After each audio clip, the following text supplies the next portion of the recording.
Hello, everybody, and welcome to Fearlessly Authentic. I'm your host, Jody Harrison Bauer, and welcome, welcome, welcome. If you are a first-time listener, I appreciate you finding the show, and this is the place where we educate you, empower you with what you've learned, entertain you a bit, and inspire you to live a fearlessly authentic life. Because in my opinion, if we're not living fearlessly, and that's not always easy, and stepping into our truth, being authentic, which is also a difficult thing to do, then we're not living our best life. So it's an evolution. It's a step by step every single day.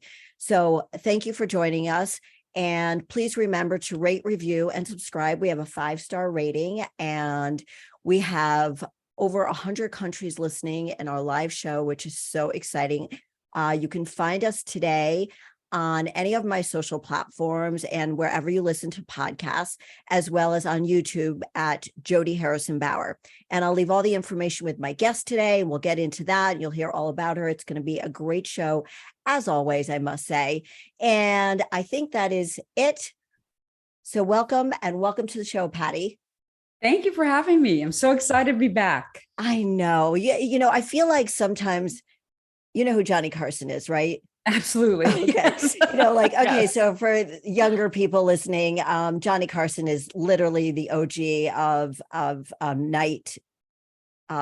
nighttime chats, nighttime shows. So everybody knows Jimmy Fallon and all the other ones. But I do know, for example, my husband and I were talking about this the other night, like Merv Griffin. Do you remember Merv Griffin? Yes, I do. Okay, yes. Right. That's really going back. Merv Griffin used to have Charo on his show all the time. Yes. And because he probably had like a little crush on her, and she was a great person to have because everybody loved her. And so I feel like you're kind of like my Charo, like not because you look like Charo or anything like that, or anything to do with Charo, but like you're my repeat guest. And every single time you come on the show, you have more information to share with us. It's always, it's been like an evolution of you coming on the show because, like I said, every single time you're on, I learn more.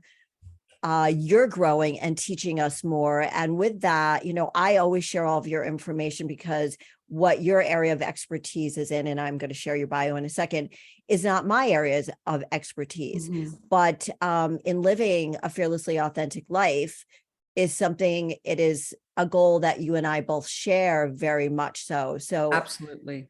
And I think that when people are listening to the show, whether it's finance or romance or, fitness or whatever it could be, or food, people really want to live their most truthful life. So yes, if my daughter were on the other end right now, she would say, okay, Mom, wrap it up. So I want to introduce Pattie Ehsaei to all of you, known as the Duchess of Decorum by her 982,000 plus followers. Pattie Ehsaei at Duchess of Decorum on TikTok has established herself as one of the leading financial experts in the space. Pattie's TikTok teachings on female equality in the workplace, financial literacy, workplace decorum, and financial independence for women have over 6.8 million likes. Wow. And 981,000 followers. She also just launched her own podcast, No Romance Without Finance, discussing the importance of financial independence for women. A lawyer by trade and currently a senior vice president of mergers and acquisitions financing for a major national bank, Pattie is the perfect example of tough but fair and believes that success comes from information and empowerment. Along with being a keynote speaker and panelist, Pattie's voice can also be seen in print on Forbes.com, where she shares her wisdom as a financial contributor. Wow, that's awesome. Everything that you're doing for everybody. And again, welcome to the show as we educate and empower everybody. Thank you, Jody. I'm so excited. Yeah. So let's start, a little bit about your background. Everybody knows what you're doing and how you got there a little bit, but let's go back when you first were a young girl coming to this country. Mm-hmm. You don't have to give us everything that happened along the line, but it's very important for people to know how you started and how far you've come and what you're doing. So let's go back to when you were growing up and when you first came to this country. Yes, I came to the US when I was 7 years old. We migrated from Iran because that's when the revolution occurred. And my mother worked for the king, the Shah of Iran. And if we didn't leave, they were going to kill us essentially. So we fled the country and we came to the US. At that point, you could only bring a certain amount of money, not very much at all. And, when we were in Iran, we were financially well off. Both my parents worked. My mom had an incredible career. So did my dad. And when we were in Iran, I saw just the power balance in the relationship. They were like the power couple. No one was like telling the other person what to do. They were just so equal and had this great relationship. And then when we moved to the US, it was a whole different ballgame because all of a sudden we really didn't have any money. And my parents could not get a job in their respective fields. So my mom, she was actually a head nurse in Iran. And when she came here, she couldn't pass the nursing exam. She tried to take it over and over again, but due to the language barrier, she just couldn't. And my dad had an importing exporting business and he tried his hand at a few businesses. But again, you're not familiar with what's going on in the US. So we were really taken for a ride and a lot of people took our money. So my dad ended up, working in construction. But what I saw in the relationship was just the start of the power imbalance between my mom and my dad. When we were in Iran, it was very equal. And slowly I started to see my mother losing power because she wasn't making any money. And my dad gave himself the right to do and say things that he normally never would have done if we were in Iran because he knew that she had nowhere to go. Right. Right. And that must have been really hard for you to see that change. And I'm sure that caused some issues in their marriage, which you probably saw also. But that switch, I mean, here you are talking about it and you notice this at such a young age, right? Yes, I was very young when I noticed it. And then my mother, every time it would happen, every time he would disrespect her, she would always take me aside and say, "Do you see what's happening to me? And make sure that this never happens to you. No matter how much money your husband makes, you need to make your own money and be financially independent of him because it is the reason that I don't have any say so in this relationship." And, I finally was able to speak about this because it was such a shameful thing for me to talk about, and how my mother was treated by my father. He was unfaithful to her so many times, and their lives ended tragically because of it. And I carried this shame, especially coming from the Iranian culture. We're all about the facade, all about like, make sure everyone thinks you're rich, make sure everyone thinks that, there's nothing going on in the family. You just didn't talk about things like this publicly. And for me, it took just a lot for me to finally be able to say, I'm going to talk about this because this is my truth. That's so powerful. And for you to feel when you were saying the shame that you carried because you saw how things changed, you knew that. So this was something you held inside because you weren't sharing it with anybody else because you were keeping up that facade that you were taught to keep up. And I think that's so important to talk about because as we talked about when I was on your show, No Romance Without Finance, that I carried that shame for a long time too and didn't share what I was going through in my previous marriage about being unequal financially after I stopped working. So I can so relate to that shame, like for you as a child and then now even as an adult, still thinking about that so much that you want to talk about it and you want to empower women to always have their own money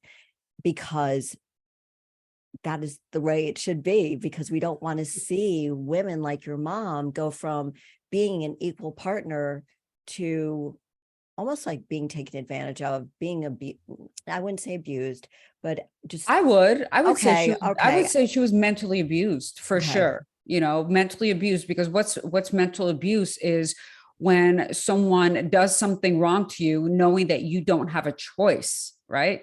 Right. And he would always say to her, what are you going to do? Leave? And yeah, and that's just pure mental abuse. And she knew that that was an option, which is what I felt in my marriage for the longest time, is that I Right. couldn't leave until I I said I was. So, and I want so many, and I want to talk about this a lot more, but I also wanted to talk about how you first started out with your Duchess of Decorum platform, and what was the impetus of starting that? Right. So with Duchess of Decorum, it's very interesting how it came about. I did a lot of work with big brothers and big sisters, and I was a big sister in the program again because I wanted to empower women and empower girls. And I was scheduled to go speak at a few of their events. And this was right before the pandemic.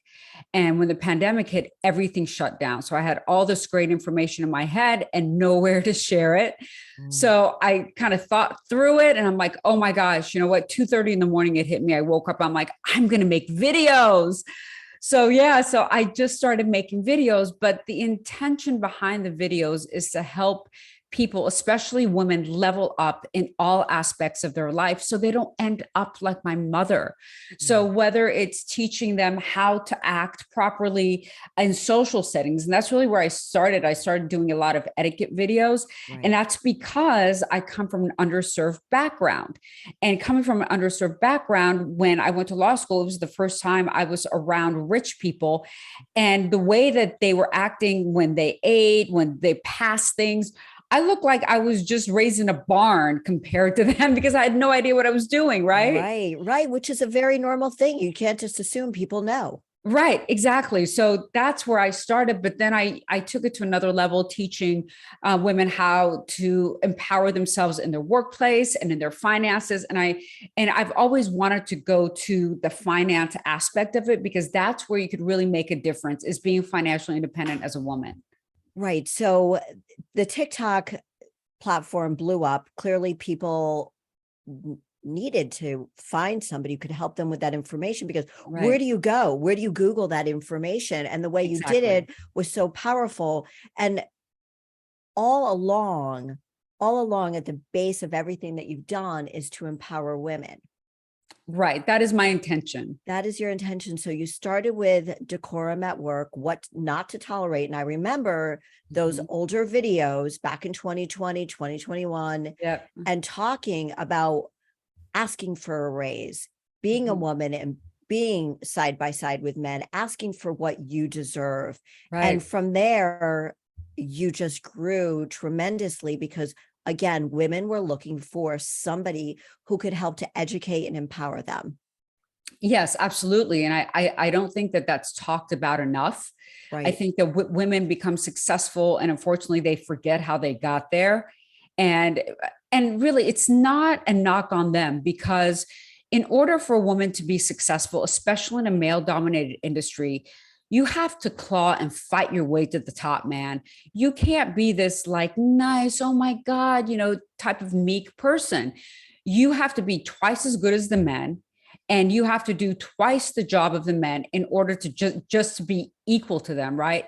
So when women reach that level, they're just so busy trying to keep it, right? Right. Trying to just maintain that status that sometimes we forget that we could give back and there's other girls out there that want to be like you. So you have the roadmap, right? Right. Help them get to where they want to go.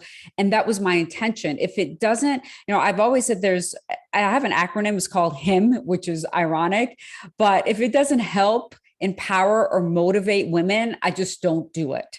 So as long as it meets that criteria, I'm all about it. Yeah. So give me an example of a situation in the workplace. I know I'm putting you on the spot here, but I know you Oh, can answer the I have a question. million of them. Yes, I know. So situation of a man and a woman doing the same job. She goes to ask for more money, right? Mhm. What, how does a woman go ahead and do that? Okay.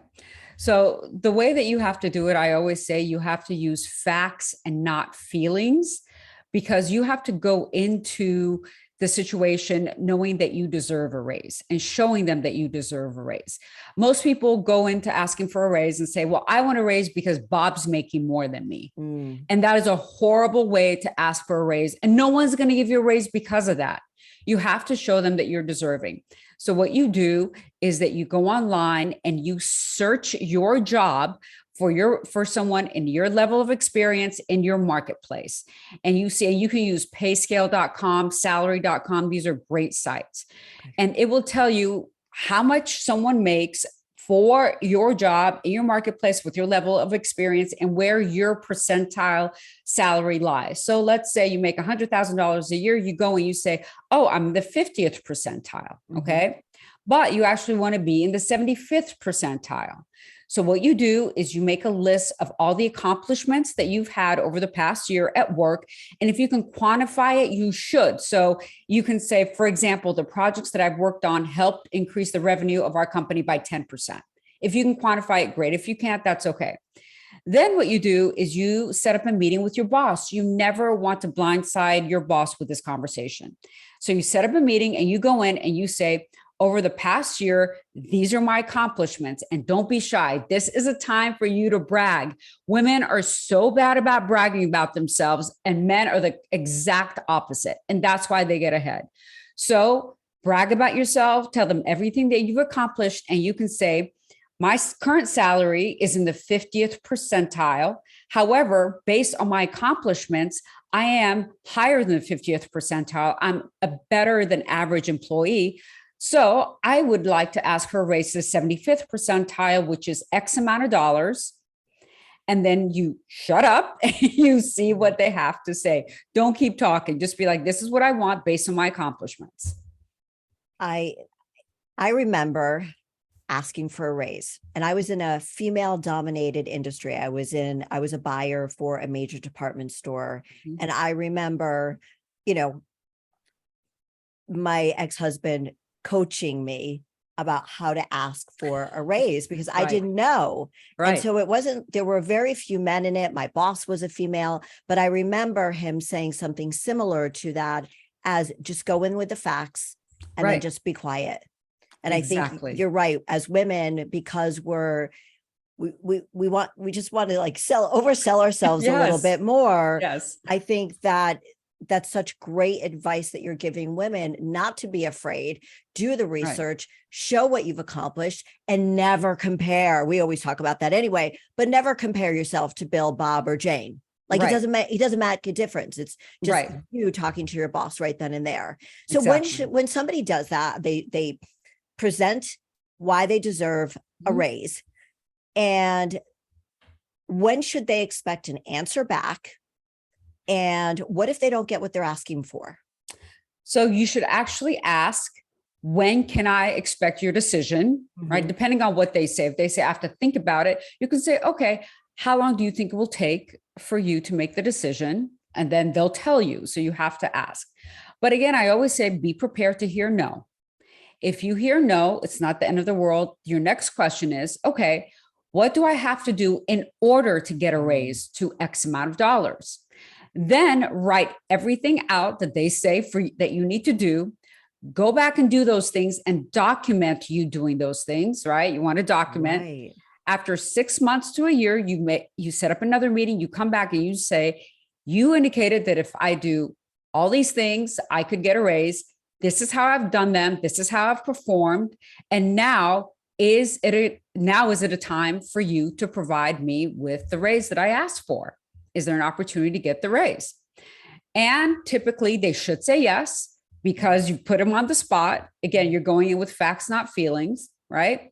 If they still say no, then I think at that point is the time for you to evaluate whether this company values you enough and whether you can get another job elsewhere with the company that will give you the money that you want. Because there's nothing worse than you working for an organization that tells you one thing, but then doesn't do it. Right? All show and no go.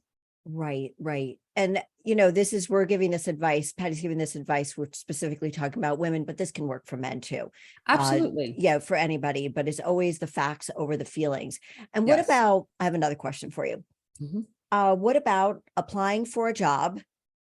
How long is it always appropriate to say, when should I say it's round one? And there's going to be there, you're hoping there will be several rounds. When is an appropriate time to hear back about a job decision? That's why you ask, because it's really different for every business, right? So before you leave, you can say, when can I anticipate hearing from you regarding the next round? Mm-hmm. You have to ask that question. You can't be shy about asking, because you never know. Some companies, they're like, oh, we're right in the beginning of process. We have 30 people to interview, so we're not going to tell you within a month for another month, right? Some people maybe toward the end. So you always ask, how long is it going to be before I can expect to hear from you? Great advice, of course. So from Duchess of Decorum and giving all that advice, I noticed that you soon moved into giving more financial advice, and you're really leaning hard into that. Right. And how did that come about in your thought process? Was that something because you were getting a lot of questions about finance, or what was it that brought that on? Yes. So I was getting a lot of questions about finance, definitely, but doing the finance information is where I started to lean in to what I really believed was the reason that my mother wasn't able to leave her relationship. Right. Is because that is just the fire that kept burning inside me. And I did not want another woman to end up like my mom. So how I was going to do that was finances. And that's where it just kind of led me. And again, we're talking about being authentic. And at first I was like, oh, no one's going to want to hear about boring finance, but I just couldn't help but be authentic. And that's where my authenticity led me, was to talk about finance, especially women in finance. It's funny how we think that we're going to go down this path. Yep. For this reason. And then just something just shifts, and it just tugs at our heart, and in our gut, we feel like, I'm going to start talking about this. Absolutely. And I'm going to see where it goes. And usually it's a beautiful path, because people feel your authenticity. Yes. You have the background to share this, and especially empowering women, it's just so important. I do not think there are a lot of women that are talking about finance enough. Correct. And even if they are talking about it, they don't have the angle of finances in relationships. Right. Nobody talks about that. Nobody. And that's where I'm really leaning into is, with my podcast, No Romance Without Finance, it's really all about empowering women in their finances so they can be financially independent in relationships. And no one's talking about that. We go into marriages, we go into relationships, not even discussing like how much this person makes, what their credit score is, nothing. We know nothing about their finances because we think it's rude to ask, right? But, finances are one of the top reasons relationships break up. Top reasons. So if you are not sure that you are aligned financially with the person that you're going to spend the rest of your life with, you're going to have a lot of problems after the marriage. Yeah. I've seen that happen with so many people. And in starting your podcast, you open it up with talking about why it was important for you to do this. We touched upon it, but this podcast is to honor your mother. Absolutely. It is meant to honor my mom, because I know what she went through, and she did not die in vain. That's the way I see it, is that I refuse to allow my mother to die in vain. Her death has to mean something. And what it's going to mean for most women is being financially independent so they don't end up like my mother. So let's break it down. You meet somebody, you fall in love. He pays for most of the stuff. I'm just going to give you a general. Sure. Okay. He pays for most of the stuff. You both have your own place. How do you start the conversation?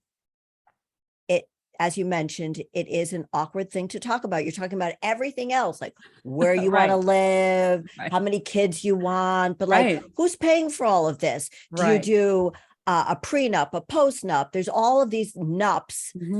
Like what is, give us an example of the average person having that first conversation with somebody. And when I say average, that this is a conversation you can have at any level of economics, Absolutely. right? And you Yeah, should. Absolutely. you Yes. should. So Yes. yeah, give me an example of how the conversation should go. This is how the conversation should go. And you should have this conversation when you feel the relationship is getting serious enough to where you're going to spend the rest of your life with someone. Okay. You don't have these conversations on the first date, on the second date, right? But if you feel like, okay, there is something here, that's when you should ask these, that's when you should have this conversation. And this is how you do it. You say, you know what? We're getting more serious in our relationship. And I do see you as a life partner. And because I see you as a life partner, I think it's really important that we discuss our finances and what we think about money so that when we do commit, or if we commit to a life together, there are no surprises. And I want to be open and honest with you about what I have. And I think you should be open and honest with me as to what you have. So again, we both go into it with our eyes open. Do you go as far as asking? You said that beautifully, by the way, but I think it still could be very awkward. So somebody could take your template and make it into their own. But I think that is perfect and beautiful. You're not saying too much. You're getting to the point. You have to be confident when you're asking these questions. Yes. And do you get credit scores?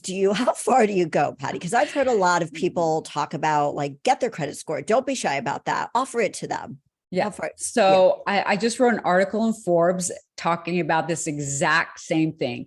So there's 5 questions that you want to ask. First, you want to ask about their financial goals. Do your financial goals align? So for example, if you have a goal to buy a house, is it their goal too?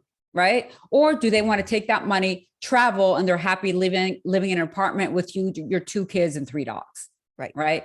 So you have to, that's the first question. What are your financial goals? The next thing you need to ask is, what is their debt to income ratio? And the reason you ask that, and you have to ask this, I know it's uncomfortable, but you have to ask this. And what that is their total debt payments for the month divided by their monthly gross income. And if that is above 43%, okay, that means that this person does not have enough money to pay their bills and they're headed for bankruptcy. So this is why you ask about their debt to income ratio. You also need to ask about their credit score. That's really important because if you have a bad credit score, guess what? You want to buy a house with this person will not be able to get a loan, or if you get a loan, you're going to pay through the roof. A bad credit score also can prevent you from getting an apartment or even a job. My job runs my credit before they give anybody a job or anybody's a credit, right? So you need to ask about that. You also need to ask, how are we going to structure the finances in the relationship? Who's going to pay for what? Are we going to have joint accounts? Are we going to have separate accounts? What's that going to look like, right? Because again, it's different for everyone. Someone can go in and be like, oh, my idea is what's mine is yours, what's yours is mine. And the other person's like, no, that's not right. That's not the way I'm thinking about it. And I think one other thing that people really forget to ask is, what are your ideas around supporting family members or friends? Wow, because and you never ask this, because some people are like, oh yeah, well, I'm going to support my mother or father or whatever financially. And then you may not want to do that. And that is a huge problem that comes up, especially later in life, as you know, your parents' age or your friends' age. Do you lend friends money? How do you do that? So those are the types of things that you need to discuss, because if you don't discuss these things, you're going to be in for a surprise and it's going to be very detrimental to the relationship. Going back to your parents, do you think they could have had, not those specific, but a different conversation when they came to the US and how to find new jobs? Do you think they ever had the conversation about finances once they came here, and that was to the detriment of their relationship? I think they did have the conversation from what I understood. You know, I was young, right? But from what I understood, their idea was, oh, my mom was just going to continue to be a nurse, right? And my dad was going to start another importing exporting business, just pick up where they left off. But I think life just threw them just a surprise in that, oh yeah, the language barrier is not going to allow you guys to do that. So I think it was at that point they needed to have a second conversation, because marriages and relationships evolve, Yes. right? They're different, and it's going to change. Like, for example, if you're married to someone and let's say you're just middle class, and all of a sudden this person starts making millions and millions of dollars, your financial situation shifts. So you need to have another conversation. So I think they really need to have another conversation around their finances, which they didn't. And they just kind of fell into, okay, let's go with the flow and see what happens. Right. And I think going with the flow is what you're trying to make your point of suggesting to people at different times of their life. So if it's a new relationship, so let's say they get all this information and the answers, the credit score is low, the debt to income is high. What if you realize you love this person? Okay, there's the romance, but financially they're kind of a mess. What can you suggest? What happens next? You could do one or two things. One is give them an opportunity to improve their finances before you get married. So whether it's to pay off that debt, to increase their credit score, and they need to have a plan on how they're going to do it, and they need to execute on this plan. If they don't execute on this plan, or if they don't agree to this plan, and again, their financial goals don't meet yours, because you could just be like, okay, I have a horrible credit score too, I don't have any money, whatever. Right. But I'm saying if it doesn't match, you cannot marry this person. I am just going to be straight out and say it. Your financial goals have to align for your relationship to be successful. If your financial goals do not align, this relationship is ending in divorce, period. Yeah, that's why I'm so happy that you started this podcast, because they go together, finance and romance. They go Absolutely together. They have to align in every way. Absolutely. So what is the number one question you get about real estate investments? The number one question I get about real estate investments is, should you buy, if you're a first-time buyer, what is the best investment you can make? Should you buy a single family home, because that's where most people think is their biggest bang for their buck? Or should you buy another type of property? So when it comes to real estate investing, I always say, if you want the biggest bang for your buck, you buy a multi-family home. Because real estate, whether it's multifamily or whether it's single residence, it appreciates about 5% a year. Okay, so your appreciation is going to be very similar on those properties. However, what you get with a multifamily property is rent payments from other units, right? So you're getting income from other units that you're not getting when you're in a single family home. So at the end of the day, you make a lot more money after 5 years having a multi-purpose property or multi-family property than you do a single family property. And I've heard you talk about younger people, like in their 20s and 30s. Maybe 30s isn't that young, but let's just say 20s and 30s, and they want to make their first investment, and talking about how important it is for the multifamily home, because you get to live there and collect rent. Right. And that's the biggest, and hold on to those properties, right? Exactly. As you continue. Going back to the marriage part, prenup, postnup, I don't know if there's an intermittent up, but when do you know, say this person's right for you, right? They ticked all the boxes off when we were talking about that financial conversation. When do you decide that there should be any of those agreements signed? So the prenup should be if either one of you or both of you have properties going into the marriage, have a lot of assets going into the marriage that you feel like you're entitled to if the marriage should end. So it could be properties, it could be money, it could be businesses, whatever, that you are going into this marriage, but all of that is separate. And a lot of reasons people also keep it separate is for their children. So for example, if you have children from a different marriage, from another marriage, it's not fair to them that if you're commingling your assets with this person, that they get your assets and your children don't get it, right? Right. So if either one of the parties has assets going into the marriage, that's when you need a prenup. That is when that works. So it's protecting what you have before you get married. Exactly. Right. Protecting what you have before you get married. Now, a postnup comes into play is if you're acquiring assets that you think should be yours and not the other person's. Okay.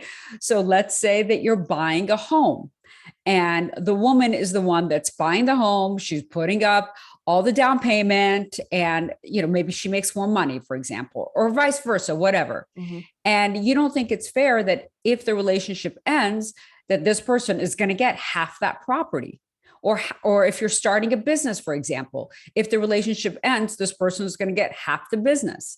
So that is when you have a postnup. It's when you have assets that you're acquiring after the marriage and you don't want to split them 50-50.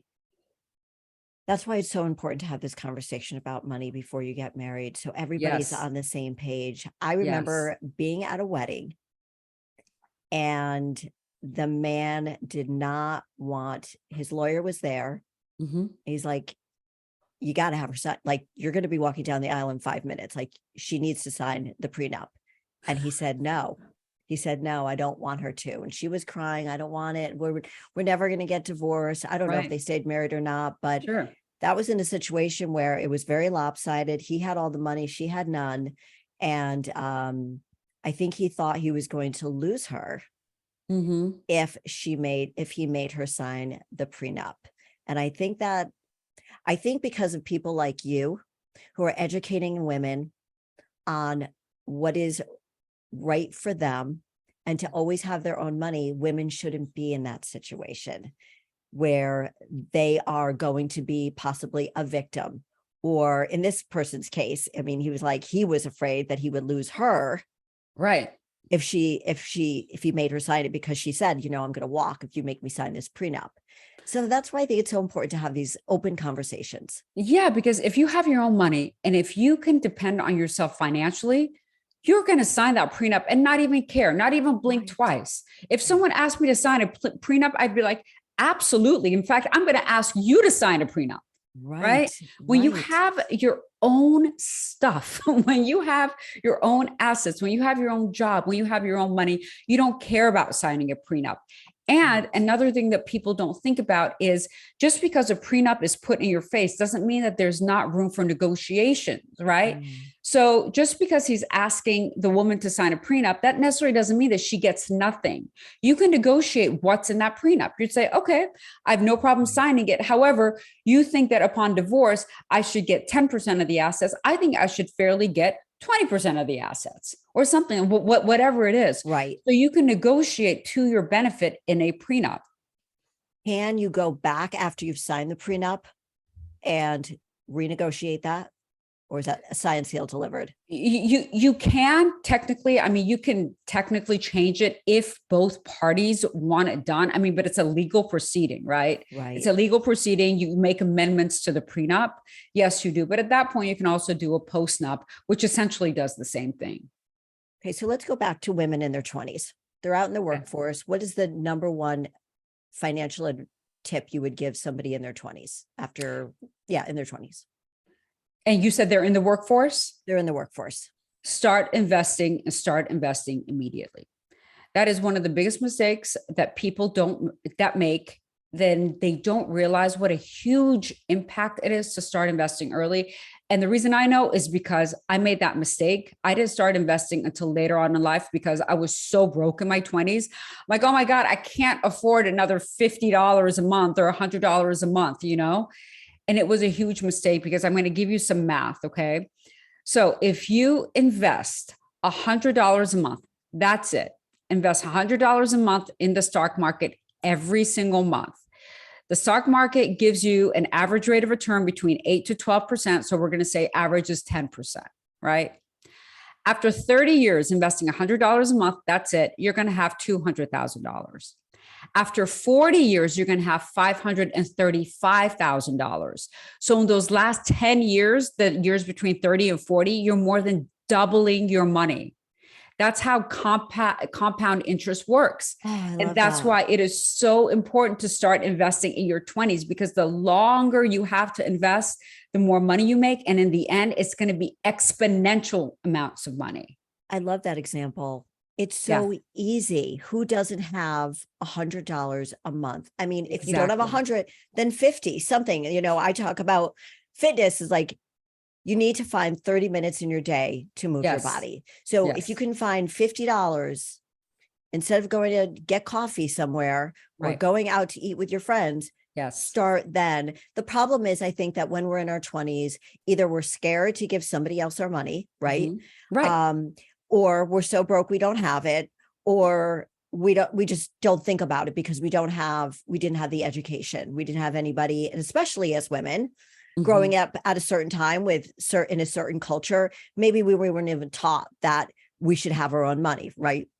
Right, absolutely. There are a lot of factors that go into it, but that's why it's also so important. I would say right up there with investing, and these go hand in hand, is to Mm. have and maintain a budget. Because in that budget, you're going to create that $100 a month, right? Right. And you're going to understand where that's coming from. So in order to be able to invest, you need to create a budget, go online. There's so many budgeting tools you can use, and just get yourself on a budget, because if you don't have a plan, you're going nowhere fast. Right. And the best thing, the easiest thing for anybody to invest in at first is what type of stock? I would say buy ETFs. And the reason for that is that ETFs are kind of like mutual funds, and they're a pool of stocks. And you can Google the top performing ETFs. It's really easy. You have that information right on your fingertips, and start investing in those. And I also have a video that tells you which ETFs you can invest in with $50. So you can even go under 100. And what you do is you invest in those. And the reason that you invest in those rather than the stock market, because people will say, oh my God, invest in Apple, invest in Google, and all of that stuff. Yes, that is true. But any stock, Apple, Google, Tesla, all of them can go to zero at any given point. Highly unlikely, right? Or unlikely. I wouldn't say even highly unlikely, but that could happen.